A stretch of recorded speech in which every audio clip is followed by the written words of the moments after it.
오늘부터 선가부감을 소재로 해서 설법해 드리도록 하겠습니다. 마산법회에서 선가부감을 강설을 해 주기를 요청해서 이번에 번역을 새로 하면서 자세히 살펴보니까 진짜 선가부감이 좋은 책이더만. 성교를 망라해서 아주 꼭 불자들이 귀감으로 삼아야 할 그런 좋은 법문이신데, 이 선가부감은 여러분들 잘 아다시피 청허당 서산대사가 쓴 책입니다. 이분은 평소에 여러 가지 경서들을 본 가운데서 요긴한 것을 골라서 그것을 주변의 제자들이나 학인들에게 일러준 말씀들을 모았는데, 또 그 자체가 너무 어렵다고 하니까 또 주해까지 또 달아서, 그래서 결국은 이 선가부감이라는 책이 하나 나오게 됐습니다.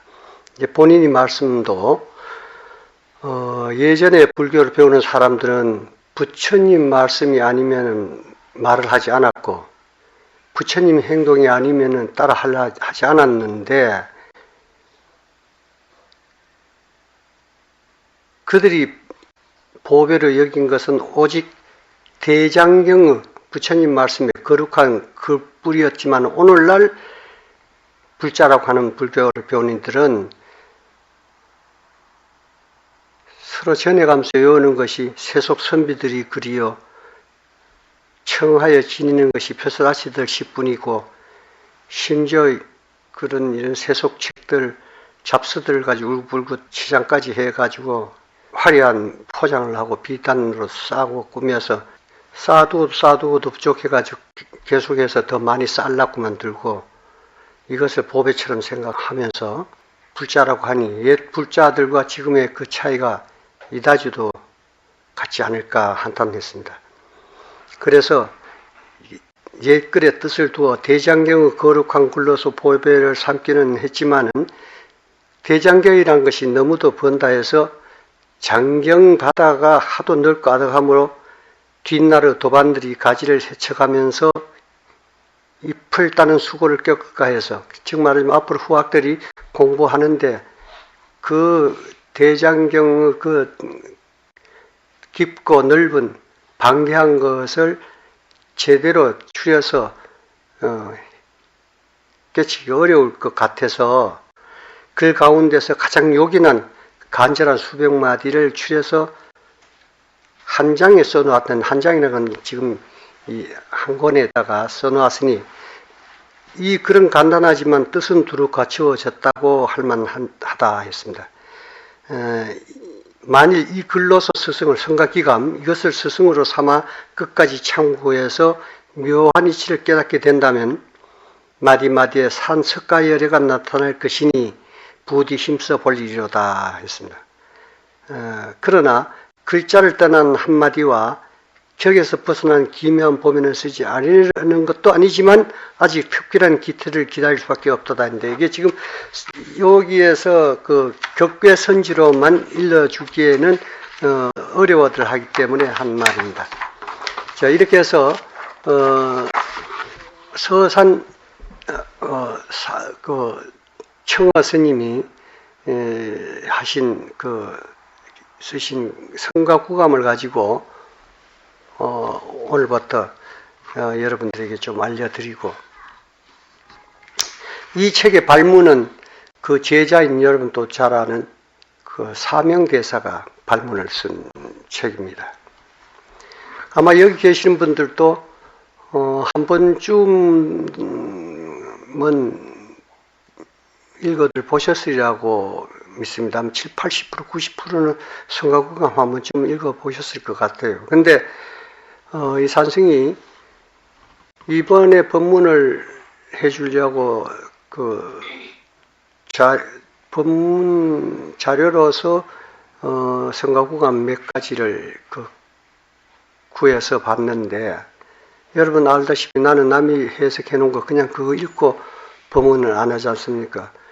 내가 일단 개합이 된 뒤에 내가 충분히 터득한 것을 가지고 남에게 일러야지, 남이 써놓은 것 갖고 이게 뭔가 하는 그런 것 갖고 남에게 난 법문을 못합니다. 그래서 이번에 법문 남들이 번역한 것을 가지고 마산에서 법문을 해주기 위해서 이거를 해석을 해보니까 정말 가관이. 그래서 법문하기 위해서 번역을 새로 했는데,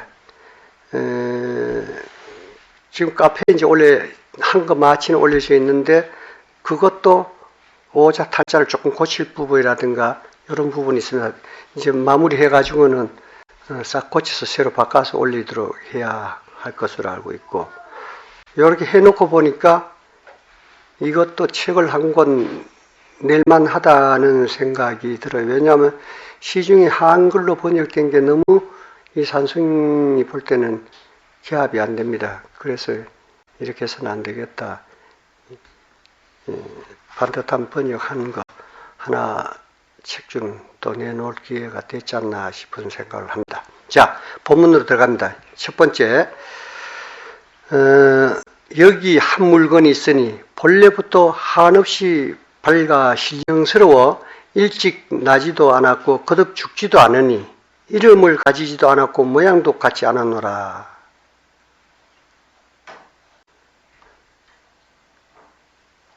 이 한 물건이 무슨 물건인고 했는데, 여기 이제 보태기 위해서 옛 사람이 송하여 이르기를 옛 부처님 나시기 전에 의연하고 단정하여, 부처님이 나시기 전입니다. 석가도 몰랐거늘 가섭에게 전할 송가. 이 한 물건이 일찍이 나지도 않았고 거듭 죽지도 않는 까닭이며 이름을 갖지도 않았고 모양도 같지 않음이니라 이렇게 했는데, 여기서 송한 것은 옛 부처님 나시기 전에 의연하고 단정하여 석가도 몰랐거니 가섭에게 전할 송가, 요겁니다. 요건데, 여기는 이름도 성도 붙일 수가 없기 때문에 석가모니 부처님이 가섭에게 법을 전했다, 뭘 전했다 했는데, 당신도 몰랐다, 모르는 걸 어떻게 전할 수 있겠느냐, 이런 말 그대로 보면 이렇습니다. 그렇죠? 그런데 이건 모를 줄 아는 겁니다. 모르는 것이 아니고 실은 모를 줄 아는 거예요. 모를 줄 아는 거. 전에도 전할 수 없는 것을 전한 겁니다. 요거는 더 풀면 파설이 되니까 여러분들이 스스로 개합하기 바랍니다. 이 한 물건이 일찍이 나지도 않았고 거듭 죽지도 않는, 이 한 물건은 생사가 없습니다. 이 육신은 세연이 다 되면 흐트러지면은 이걸 사라고 하지만은, 또 이것이 인연 따라서 뭉쳐져서 이 생에 나오면은 생이라 하고 이렇게 이름을 붙이지만은, 이거야 뭉쳐졌다 흐트러졌다 하는 인연 따르는 것이지만은, 이 한 물건, 본래 청정한 이 물건, 이름도 성도 없는 이것만은 원래 난 바가 없기 때문에 멸하는 바도 없고 거듭날 리가 없습니다. 그렇기 때문에 이것은 이름도 없고 모양도 같지 않습니다. 육조께서 대중에게 이르시기를 나에게 한 물건이 있으나 이름도 없고 글자도 없으니 너는 알겠는가 하시니, 이때 신이 선사가, 지금 연 선사라고 했습니다만 그 당시에 이제 아직 깨치기 전입니다. 그 육조 아래 계시던 신혜가 곧 나와 말하기를 모든 부처님의 본원이며 이 한 물건이라는 것이 신혜의 불성이옵니다. 여기서 야단 맞았습니다. 곧 따위를 알아가지고 닌 시의 종작밖에 안 된다 라고 야단을 맞았는데, 이거는 요거 아랫말이죠. 그죠? 아름마리로 책 좀 보고 교학 좀 했으면은 이 정도 대답은 누구나 하는 거죠. 그래서 실상을 깨쳐서 증오한 것이 아니기 때문에 야단을 맞은 겁니다. 그래서 육조의 서자가 된 까닭이며 장자가 되지 못했다 이런 뜻입니다. 즉 이게 분류를 하자면 직계가 되지 못했다 이런 뜻이 됩니다. 회양선사가 남학회양입니다. 회양선사가 숭산에서 오자 육조대사가 묻기를 무슨 물건이 이렇게 왔는고 하시니 회양선사가 어쩔 줄을 모르다가 답을 못했어요. 무슨 물건이 왔는고 했을 때 밖에 누군가 하는 것과 같은 거죠. 그 물건을 일러야 되는데 어쩔 줄을 모르다가 8년 만에 스스로 깨닫고서 말하기를 찾아와서 8년 만에 깨치고 나서 답을 합니다. 설사 한 물건을 해도 맞지 않사옵니다. 해서 육조 대사로부터 인가를 받았습니다. 네가 바로 실상을 증했구나. 여기서 그걸 두고 한 말은 같습니다. 둘 다. 그렇죠? 그러나 신해가 저의 근원이요 부처님의 근원이 어쩌고 하는 것은 아르마리에서 나온 소리고 이 남학해양선사가 설사 한 물건이라도 나에게 한 물건이 있다 그랬죠. 육조대사가. 그 한 물건이라 해도 맞지 않다 이거지. 한 물건이라 무언가는 요거라고 찍어서 보일 것이 있어야 되는데 자기가 아무리 살펴봐도 그것이 없더라 이거예요.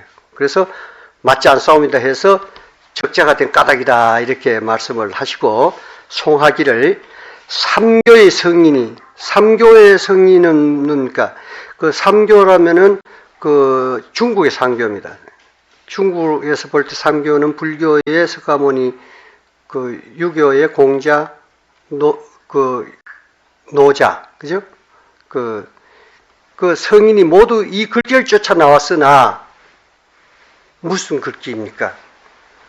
한 물건이라고 한 이거. 이 글귀로 쫓아 나왔으나 니라서 바르게 들어 보이리요. 누가 감히 이걸 요거라고 들어 보이리요. 눈썹이 빠질라요. 눈썹이 빠진다라는 고사가 있는데 눈썹이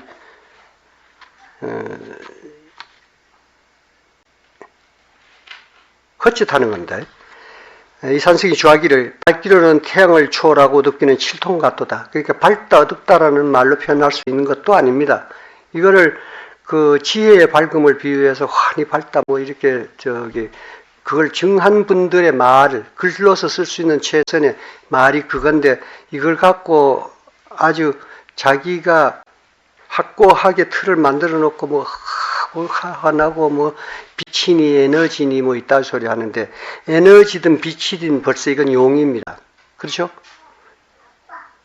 원래 작용하기 이전은 빛도 어둠도 밝음도 에너지도 있기 이전입니다. 그것이 벌써 빛이니 밝음이니 어둠이니 에너지니 할 때는 벌써 작용한 그때의 경계입니다. 아까 이론상이라고 했는데 이론상 억지로 이름을 붙여서 이론상 동그라미 아까 무슨 물건인고 해놓고 동그라미 하나 이렇게 했는데 이걸 이론상이라고 하는데 이거 이론상도 이 한 물건이라고 한 거나 마찬가지로 억지로 가설로 그려 보인 겁니다. 만일에 진짜로 동그랗게 이렇게 이론상을 그려서 이거라고 한다라면 이거 밖은 뭐고 이 소까지입니까? 이 밖까지입니까? 이거 안 맞죠? 우리 마음이 요렇다고 한다면 이건 안 맞는 거죠. 가시 있어서는 안 됩니다. 무한한 공간에 이 우주 가시 없는 무한한 공간에 꽉 차서 안팎이 없고 무한 시간과 공간에 둘에서 고금의 옛과 지금에 걸쳐서 시작과 끝이 없는 것을 억지로 표현하기 위해서 그린 것이 이론상입니다. 이거는 참이 아닙니다. 석가모니라는데 석가는 모니, 문이 같은 말입니다.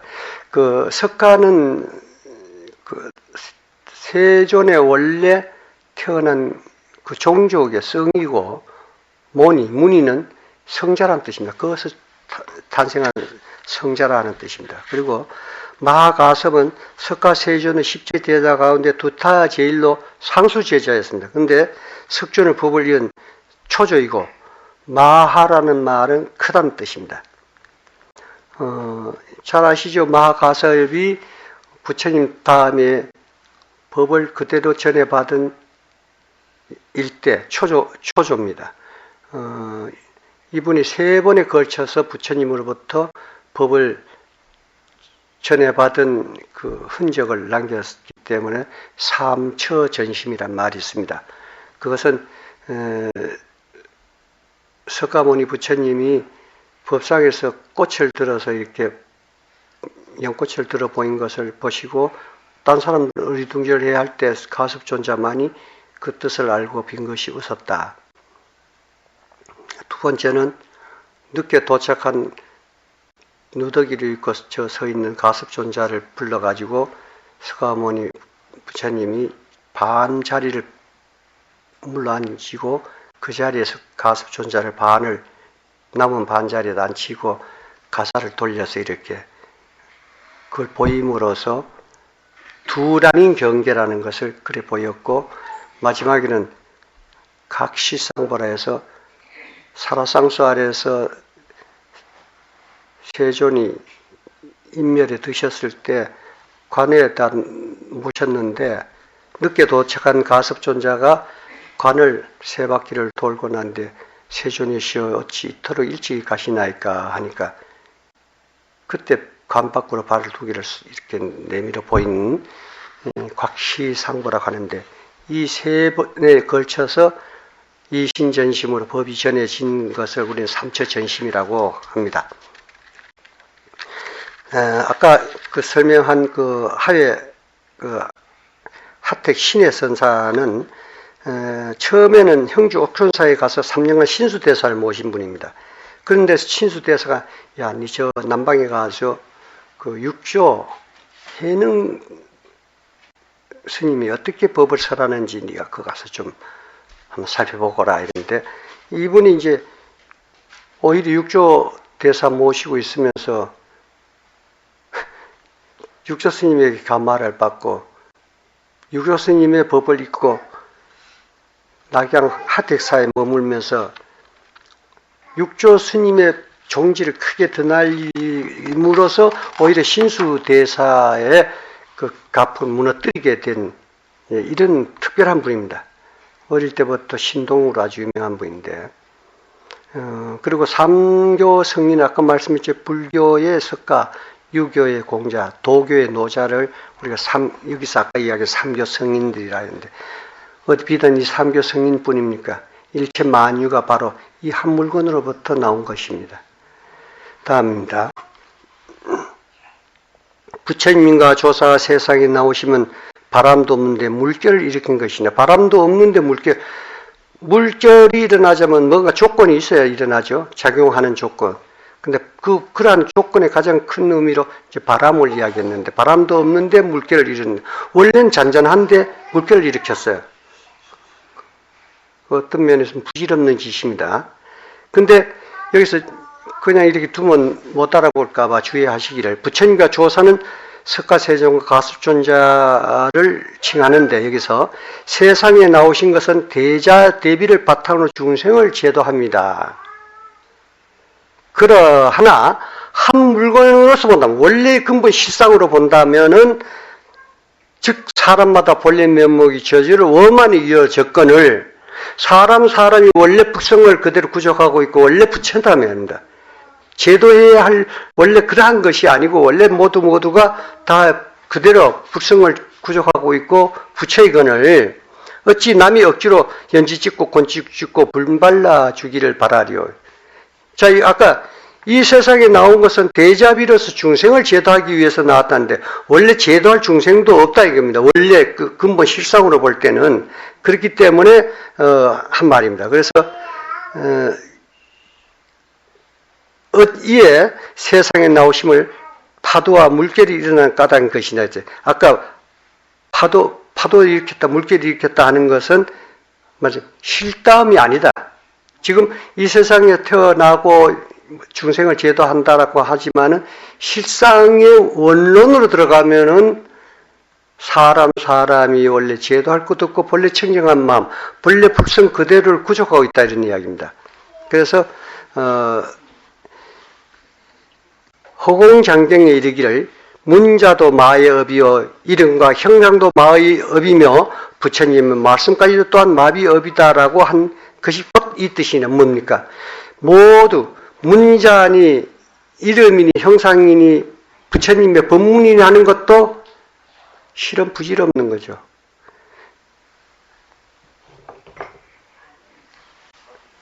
이게 뭡니까? 물잔. 물잔이라는 말은 원래 그냥 이거예요. 그죠?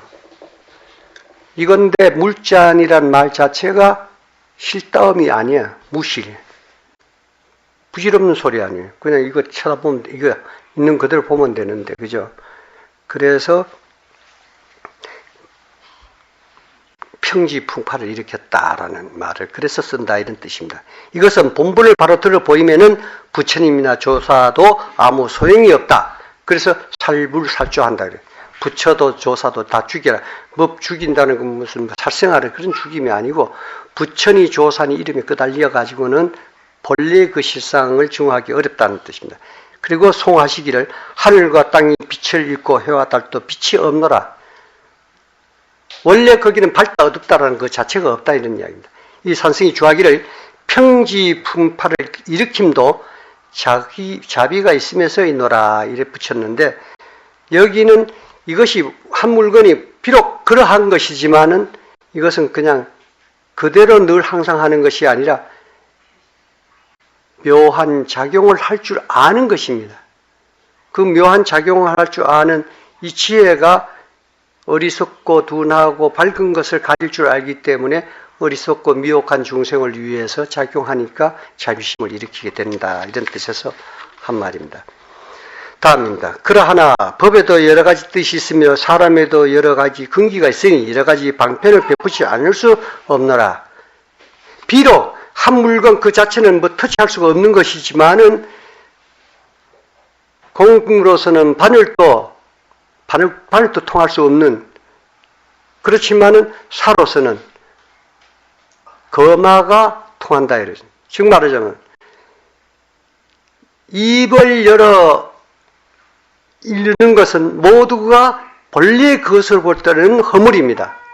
허물인데 이 허물도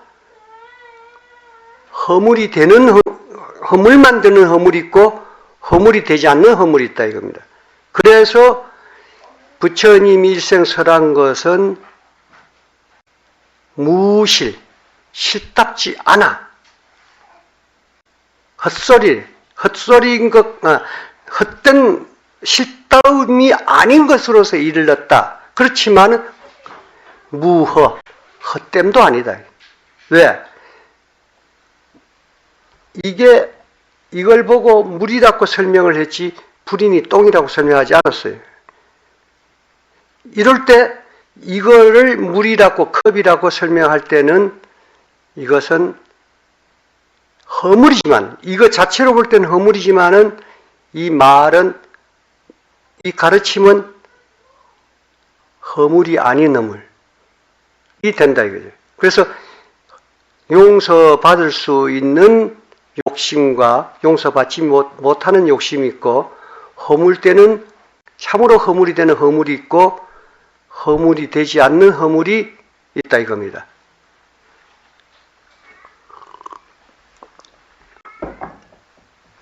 그래서 주의하시기를 법이란 한 물건이요. 지금 여기 그 법에도 그러하나 법에도 여러 가지 뜻이 있으니 근데 법이라 한 물건이란데 여기서 한 물건인 그것만 법이라 하는 게 아니고 일체의 진리도 법이라고 합니다. 체와 용을 근본이 되는 체도 법이라고 이룰 수가 있고 경우에 따라서 여기서 작용되는 일체의 진리도 법이라고 할 수 있습니다. 한쪽으로만 치우쳐서 법을 이해하지 마시고 사람이란 중생이니 여기서 중생 이전에는 원래 불성 부처 그대로죠. 중생이니 법이란 변하지 않는 것과 인연을 따르는 뜻이 있으며, 여기서 법이란 변하지 않는 것은 뭡니까? 최성 그대로죠. 청정한 그대로의 본래 성품이고, 인연 따른다는 건 뭡니까? 작용하는 겁니다. 그러니까 본래 그대로는 묘유고, 진공묘유고, 인연을 따른다는 것은 묘용입니다. 작용하는 묘용이에요. 그런 뜻이 있으며, 사람은 단박에 끼치거나 점차 닦는 근기가 있으므로 방편은 문자나 말로 베풀어야 하지 않으리요. 그렇잖아요. 이렇게 일러주기 위해서는 어쩔 수 없이 말이라는 도구를 필요로 하지 않을 수가 없다. 그것이 실제 그것과는 다르지만은, 물물해도 입술도 못 죽이는 것이지만은, 물이라는 용어로서 물을 일러줄 수밖에 없는 방편, 이것을 이해하라는 이야기입니다. 이것을 이른바 공으로는 방역도 용서할 수 없으나 사소리는 술에도 통한다 하니라. 중생이 비록 원만하게 이루어졌다 말하나, 중생이 원래 비록 원만하게 이 한 물건을 갖추어졌다고 하지만은 지혜의 눈이 없이 태어나, 지혜의 눈이 없이 태어난 것이 아닙니다. 표현은 이렇게 했지만은 그 지혜는 누구나 가지고 있는데 이것이 지금 미혹하게 돼서 태어났다는 이야기죠. 지혜가 발현이 안 되고 있는 상태입니다. 태어나 윤회를 달게 받게 되는 것이므로, 만약 세상에서 뛰어난 금칼이 아니면, 반야 지혜가 아니면은 누가 무명의 두꺼운 껍질을 벗겨주리요. 고해를 건너 즐거운 언덕에 오르게 되는 것은, 고해 언덕이라는 것은 이 중생의 세계, 중생심이고, 즐거운 언덕이라는 것은 정토입니다. 청정심입니다. 그러니까 반야신경에 제일 뭐지? 응? 아니,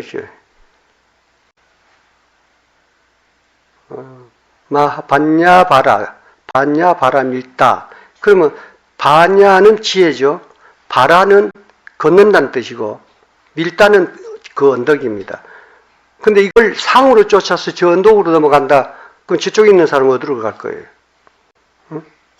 상을 쫓아서 보지 마시고, 이 마음이 미혹하면은 곧 중생의 마음인 세계인 이 언덕이고, 이 마음이 바른 지혜가 발현되게 되면은 불성의 세계인 저 언덕입니다. 예수교에서 죽은 사람 눕혀놓고 앞으로 요단강 건너가서 만나자고 하더라고, 노래 부르면서. 그래서 난 미션 고등학교를 나왔어요. 동기 선후배가 목사, 장로 많아. 야, 근데 말이다. 지금 여기서 죽어서 저쪽 건너가시, 나도 죽어서 이제 절로 가려고 하는데, 저쪽에서 죽은 사람은 어디 가서 만나나? 그럼 이쪽에서 죽은 사람 다 저쪽 건너가서 서로 만나고, 저쪽에서 죽은 사람 다 이쪽에서 와야 만나는 거 아니냐? 다 못하더라고요. 그러니까 사실은 그런 내용이 예수님이 인도에 와서 불법을 공부하시고 깨친 분이기 때문에, 우리가 말하는 바로 저 언덕에 건너간다는 뜻의 말을 이렇게 경을 결집하면서 잘못 기술해 놓은 거예요, 이게. 그래서 성인을 망가뜨려 놓은 거죠. 성인의 말씀을. 중생이 지혜의 눈이 뭐예요? 고해를 건너 즐거운 언덕에 오르게 되는 것은 모두가 크게 가엾이 여기는 은혜의 연고다. 이것을 깨우쳐주고자, 자비로서 제도해주고자, 중생을 제도해주고자 하는 것은 은혜죠. 중생 입장에서 볼 때는. 그러한즉 항하의 모래수의 목숨으로도 만분의 1도 갖기 어려운 것이니, 이것은 새로 닦은 이씨를 넓게 들어 부처님과 조사의 깊은 은혜에 감사해야 한다는 것이니라. 그러니까 비록 평지풍파를 일으켰지만 그것은 그리고 그 방편을 빌려서 설한 것은 실당 그 자체는 아니지만 이 말씀을 통해서 이 교를 통해서 실상인 깨달음으로 이끌어 주신 이 은혜는 우리는 잊지 않고 감사해야 한다는 뜻입니다. 그래서 우리는 교를 통해서 가는 길을 알았으면은 곧 실상인 선으로 들어가라 해서 사교 입선이라는 말을 씁니다. 교를 버리고 선으로 들어가라. 교회만 매달려가 있으면 나무 말 익히는 것이고 나무 은행 통장 주물리고 있는 것이고 술 찌꺼기 먹겠다고 달겨두고 있는 거나 같은 뜻이라는 뜻입니다. 여기서 송하시기를 임금님이 용상에 오르니 시골 노인이 노래하도다. 요거는 체와 용을 지금 보여준 겁니다. 이 산성에 줍니다. 강을 건널 때는 뗏목을 빌려 써야 하니라 했습니다. 그러면 무슨 뜻에서 이 말을 해놓은 건지 여러분 이해가 갈 겁니다. 아까 법이라 했는데 모든 것을 총칭하는 말입니다. 이 법이라는 게 온갖 사물과 이치, 옳고 그르고 참되고 거짓된 것이 모두 이 법에 속하는 것이므로 흔히 부처님이 깨친 진리를 가르친 교법을 우리는 불법이라고 합니다. 일체 경계의 교섭을 연이라고 일체 경계에 반연해서 이렇게 뭔가 반응하는 이것을 연이라고 인연에 반연하면은 어디 인연에 서로 인과 연이 이렇게 반연하게 되면 이것을 인연 따름 혹은 이걸 작용한다라고 하는 겁니다. 우리가 있어도 있음에 반연하지 않으면 있음이 아닙니다.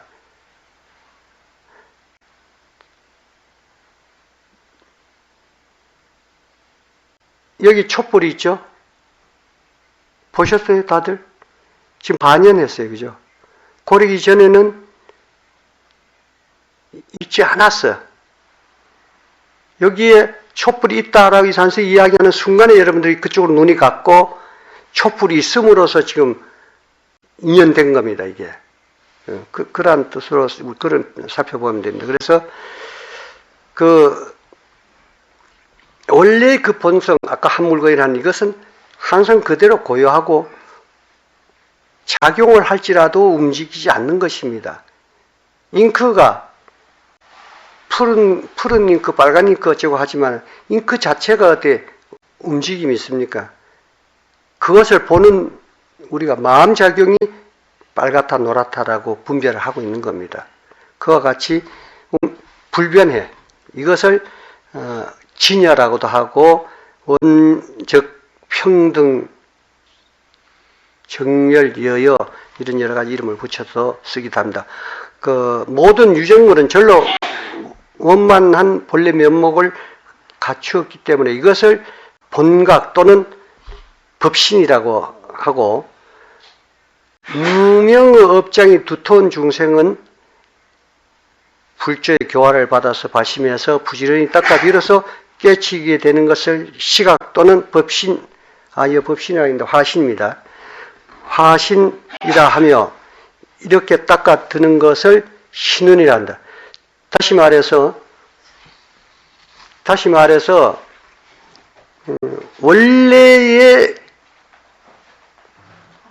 말과 청정하고 일체를 두루 갖춘 이것은 우리는 본각 또는 법신이라 하고 이것이 지금 중생으로서 업이 두터워서 밝은 지혜가 발현되지 않고 있어요. 그래서 우리가 무명이라고 말하는데 이것을 닦아서 들어 그것을 우리는 비로소 깨쳐들었다 해서 시각, 비로소 시작 각각자 이래서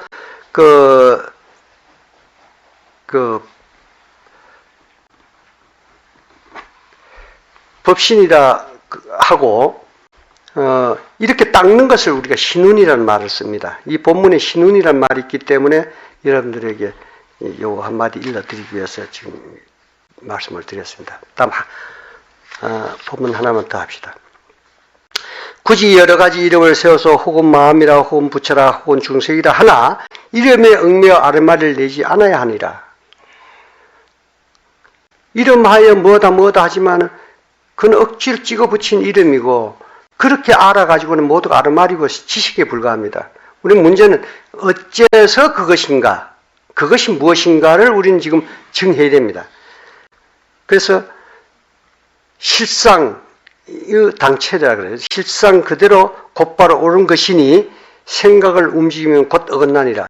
그냥 그대로가 옳은 건데 여기서 한 생각이 움직여버리면 글러진다.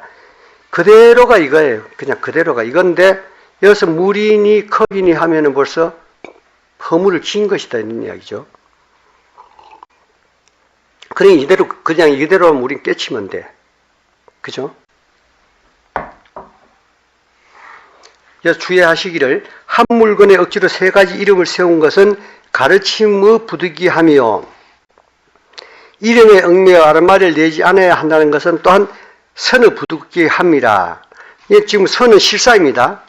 늘 말씀드린 실상이고 진리 그 자체 있는 그대로를 선이란데 이어서 이름에 얽매여서 아르마리를 내지 않아야 한다는 것은 실상 그것은 이름이나 형상으로서 쫓아갈 수 있는 것이 아니기 때문에 부득이 이 말을 했다 하는 뜻이고 한 물건에 세 가지 이름을 세운 것은 가르침이 부득합니다 한 것은 여기서 한 물건인데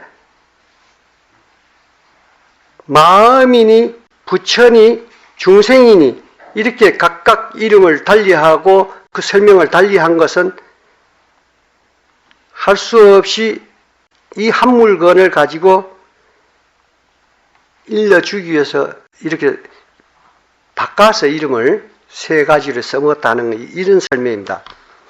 한 번 들고 한 번 누르며 세우고 깨뜨린 것은 모두 법하고 법령이 자유자재한 것이니라. 여기 지금 보세요. 금방 한 물건이 해도 맞지 않다 했다가 다시 또 뒤집어 가지고 부처니 중생이니 마음이니 이렇게 하는. 이건 깨달은 사람은 이렇게 마음대로 자유자재해 알고 쓰기 때문에 자유자재한 겁니다. 그 서툰 사람은 칼 갖고 무 좀 썰은다 하다 손가락 뼈. 근데 능력 있는 주방장은 하루 종일 칼 갖고 빌빌 돌려도 다치도 않아요. 그죠? 그리고 일으키고 눕히는 것을 이미 자제하다는 뜻입니다. 이것은 위를 맺고 아래를 일으킴이 위를 맺는다는 것은 위는 선입니다. 선은 그대로 이름 붙이기 이전이고 맺어 그대로 그것은 이름 하기 이전이란 뜻이고 아래를 일으킨다는 것은 작용으로서 말로서 이름으로서 교로서 가르친다는 얘기. 부처님과 조사의 다스림에 의함이 각기 다름을 말하는 것이다. 다르죠. 조사는 직지인심에서 바로 그 자체를 가리키고 부처님은 이것을 뜻과 흔적으로서 자취를 남겨서 가르치고 있습니다. 가르침과 가르침의 차이가 여기서 완연합니다. 송하시기를 오랜 가뭄에 담비를 만나며 타향에서 친구를 만남이로다.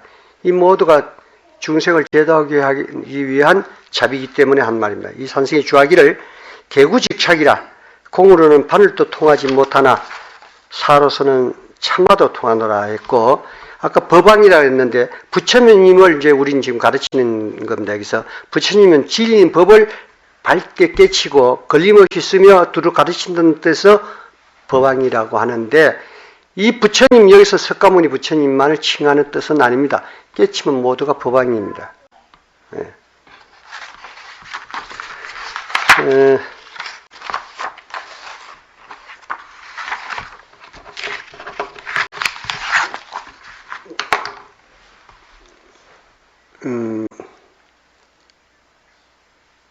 세상 사는 날이죠.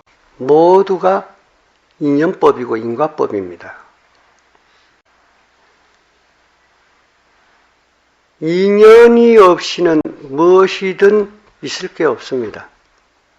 인연이 있음으로써 이 인연으로서 우리가 생활사가 이루어지고 만남도 있고 헤어짐도 있고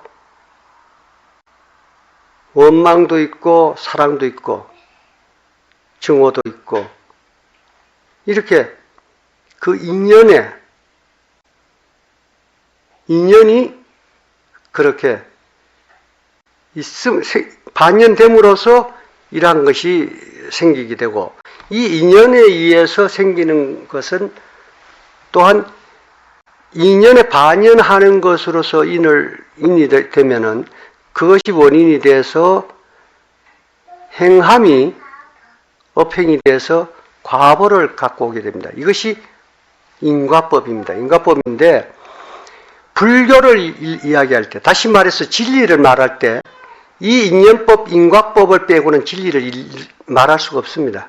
모두가 이 근본 바탕인 불성, 이름은 아까 우리 청어 스님은 3가지로 나열을 했다는데 나는 10가지도 더 나열할 수 있어요. 불성, 부처, 자성, 법성, 이러한 이 근본 당체인 바탕이 이름하여 우리는 마음이다, 내 본래 면목이다, 우주의 근본이다, 등등 하는데 이것에서 작용함으로써 일체 만유의 나툰 행함이 이 진리가 용입니다. 그래서 근본 이 바탕을 체라고 한다면 이로써 작용되고 나투는 것은 용입니다. 그래서 이 근본체와 작용하는 이 가운데서 인연으로서 반연되는 것들이 결국 인이 업행으로서 만들어지고 그 반연된 업행으로서 쌓이고 이 쌓인 것이 반드시 과로서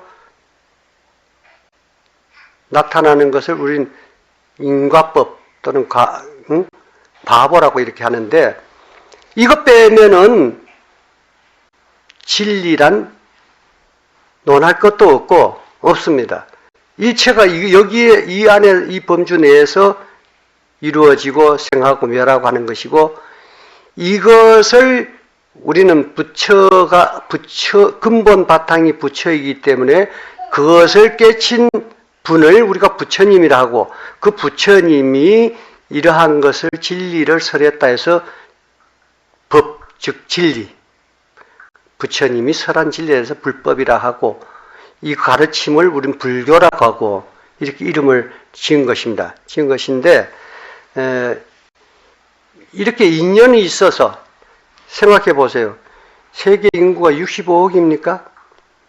내하고 특별한 인연을 맺었던 사람, 내하고 특별한 인연을 갖는 사람이란 것은 65억 대 1의 특별한 인연으로 이렇게 만나고 있는 겁니다. 엄청난 거죠. 65억 대 1의 인연입니다, 이게. 그런데 이 인연이란 것을 소중하게 생각지 못하면은 참으로 이 삶을 바르게 살 줄 모르는 것입니다. 이 인연이 어떠한 것도 이 선생님이 늘 말씀드리지만은 우연이란 건 없습니다. 반드시 그렇게 되면 그렇게 되는 필연인 것이고 기적이란 없습니다. 반드시 그렇게 되면 그렇게 되는 필연적인 거예요. 우연도 없고 기적도 없습니다. 필연적인 모든 것을 바로 제대로 살펴보면 모두가 필연적이에요. 하나님이 누구를 돕고 부처님이 돕는 것도 우연으로서 기적으로서 도와지는 것이 아니고 그렇게 돼서 그렇게 됨으로써 그렇게 된 필연적인 겁니다. 그래서 우리는 이 인과를 바로 제대로 안다라면은 세상 사는 게 상당히 조심스럽고 겸허해지지 않을 수가 없게 됩니다. 그 여러분들이 불법을 공부한다 하면서 그 마음이 바뀌어지지 않고 행함은 엉뚱한 데가 있고 입으로만 불법을 쪼갈거린다면 불법 공부의 의미는 없습니다. 부디 이 인연 인과법의 귀함을 아시고 내가 행한 모든 것이 반드시 돌아서 내가 그걸 받게 된다는 거.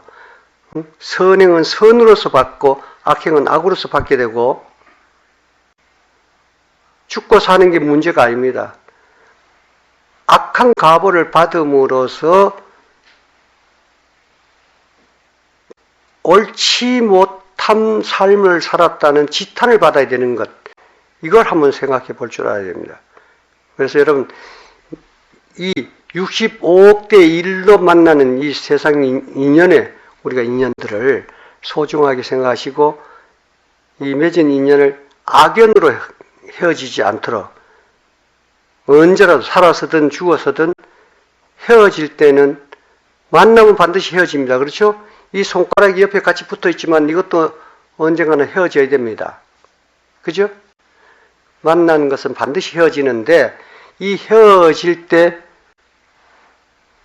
생사를 떠나서 우리가 그 마무리를 인연 맺은 모든 마무리를 우리가 악하게 맺게 되면은 다음 그 후생에 다시 그것을 내가 과보로 받는다는 것을 반드시 아시고 항상 삶을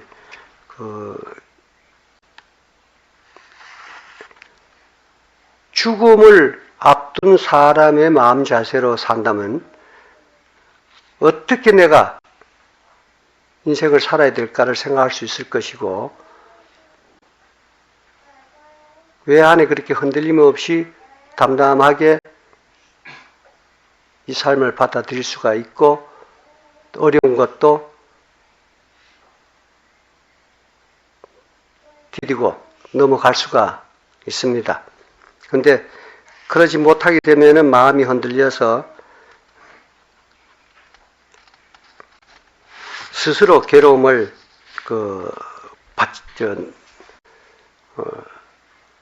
벗어나지를 못하게 되고 우리가 사회상 살면서 잊지 못할 사람들이 많죠. 우리가 혼자서 사는 것 같아도 항상 주위의 도움을 받으면서 사는 게 인생입니다. 그 중에서도 내가 오늘날 있기까지의 말 한마디라도 또는 무슨 도움이든 나를 도와준 분들이 수없이 많습니다. 그런 분들은 잊지 못할 고마운 분들입니다. 그런 고마운 분들, 잊지 못할 분들을 잊어서는 안 됩니다.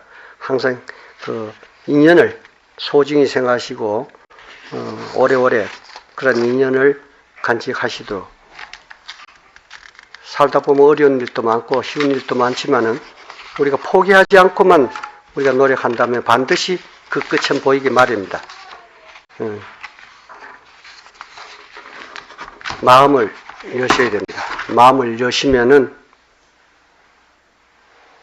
무엇이든 얻을 수가 있습니다. 내 마음부터 닫아놓고 이 마음에 뭐를 채우기를 기대한다라면 그건 어림도 없습니다. 우선 누구보다도 내 마음부터 먼저 열어서 상대가 이 마음으로 뛰어들 수 있게끔 여러분들 마음을 여시고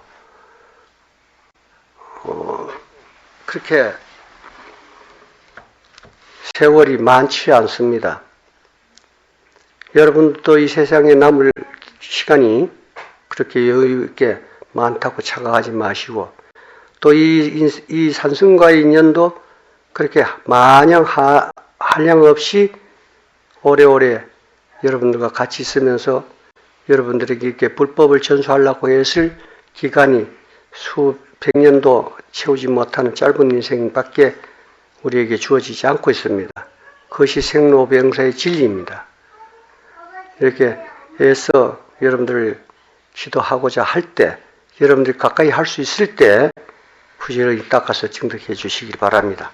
오늘 여기서 마치죠.